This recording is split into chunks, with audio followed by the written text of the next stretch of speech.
Sobrang ganda ng laban na to, kaya dapat panoorin nyo na maigi. Kung sino din palang manalo dito sa laban na to, silang magiging number 1 seed. Ito na pala ang last week ng regular season namin. At dito na rebound ni Juno ang bola. Pinasa kay Joshua at binalik kay Juno. Dito pa lang alam mo na matalinong point guard sa Juno kasi tiningnan niya ang oras para alam niya ang gagawin sa loob ng court. All 59, 20 seconds na lang natitira.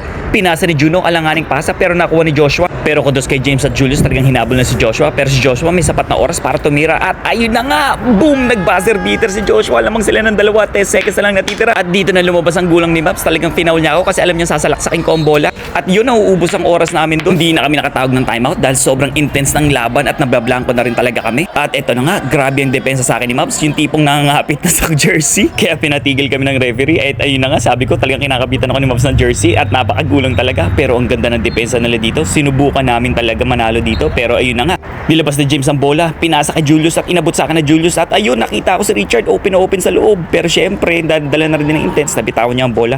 Pero ayos lang, ang ganda ng laban. Lahat syempre masaya. Ay tatalo kami, lumabang kami as a team at walang nagsisihan. Talo man pero masaya kami para sa team na Thomas. Kasi at the end of the day, kahit sino manalo sa laro na to, lahat kami magkakaibigan, lahat kami panalo. At yun ang samahan. Para sa akin, dun pa lang panalo na kami.